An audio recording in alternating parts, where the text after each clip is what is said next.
Oh, do you think New Calvinism has reached its peak, or does it have a way to go before it fizzles out? Oh no, that thing's fizzled out. It's gone. Just yeah, I think the New Calvinism, in my view, doesn't really exist anymore. Not in any coherent sense that it did, at least at the time. Now, that's not to say that there won't be another phase of it in the future, or there won't be another kind of popular Calvinism in the future of some kind.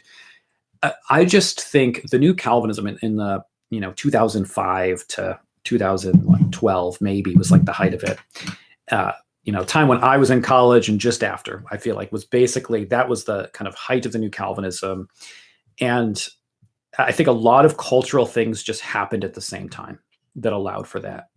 One is that a lot of people raised in evangelicalism in the late 80s, 90s, it was a lot of fluff.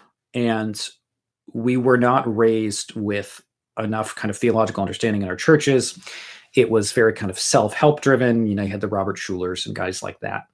And the millennial generation, including myself, it was inevitable that we were going to leave that. It had nothing to sustain us. The world around us is challenging us from all sides. And all we had to defend our Christian faith is this what we call moralistic therapeutic deism, which I think, Christian Smith's terms, which I think is a very accurate one to describe the religiosity of a lot of Americans, but that includes in a lot of forms of evangelicalism. It's that tied with the kind of Jerry Falwell religious right movements, which has close alignments with politicians, political parties, and evangelicalism. And I think people moved away from that and were kind of sick of a lot of what was going on there. All of that, I feel like, had to be the groundwork by which the New Calvinism, why it got popular. And it started to offer some answers. Now, I would say that a lot of people in the New Calvinism also started with the emergent movement that became big, which was just which is really the same thing everyone's doing now with deconstructing your faith. It's the same thing. It's like, oh, I had some pretty messed up things in my upbringing, and the church wasn't always being biblical here, and they didn't always have really biblical great answers for this. And so you kind of start to question, okay, well, what about what I taught was right? What wasn't? The emergent church was basically just deconstructing for the sake of deconstructing and leads nowhere. But what I saw was a lot of people kind of realizing the problems with maybe the self-help kind of church that they were part of, the moral tales that they learned in VeggieTales. No offense to VeggieTales, but it was very moralistic and not a lot of Jesus in those stories. So with all of that, the deconstruction kind of thing happened first. Then these Calvinistic preachers kind of grabbed onto what everyone was feeling, which was, hey, we actually have a rooted faith to some degree. We have answers for your questions.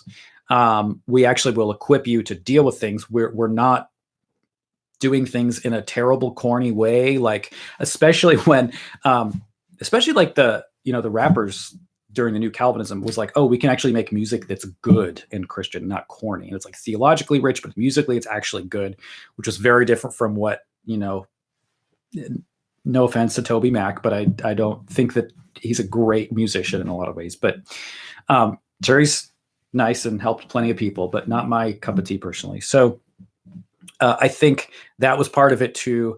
And all of these pieces just came together at the right time.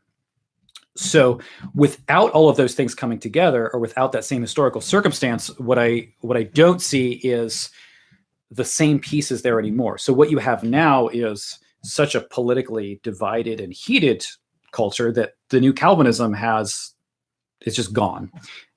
It has kind of eaten itself in many ways, and people have either, the Gospel Coalition is now, which was kind of the hub of the New Calvinism.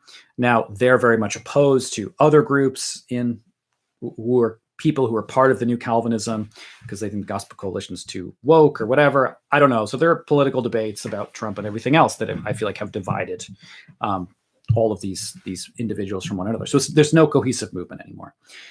So I think it's just dead. What inevitably is going to happen, which is what we're already seeing a lot, is everyone's gonna leave and join historical liturgical churches.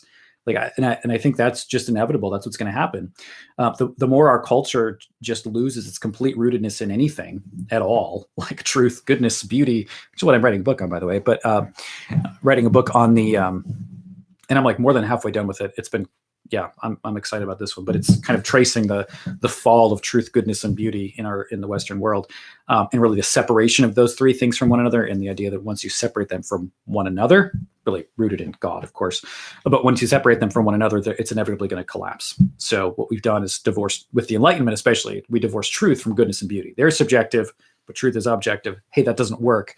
The whole thing's going to collapse. We're just seeing the inevitable result of that. That's basically my argument. A lot more details than that, but nonetheless, I think as we're doing this, what you're going to see is people. This is why we have things like the trad movement.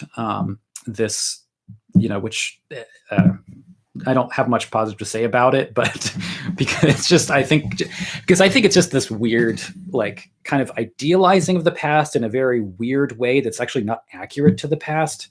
And there are just a lot of things about that culture online that I think are not great. So. But what you do have is people moving back to things that are more historically rooted and have an objective basis. And ultimately, you're not going to find that in like evangelicalism, whether it's a Calvinist variety or not. So this is why I think you have the formation of, well, I mean, we have our group and our institute, but you have plenty of others like Davenant and others that are reclaiming classical Protestantism. People are getting interested in classical theism. I mean, come on, like the books I just got, right? These are the books that everyone's talking about right now. Contemplating God with the Great Tradition. Like Craig Carter, the guy's a Baptist and he's writing about like Platonic philosophy and its influence on our doctrine of God. I mean, this is not something that would have like happened 20 years ago. And, same with, I've got Matthew Barrett's book, which I'm really excited to read as well. And he's a Baptist too. And he's writing like Orthodox classical Trinitarian theology.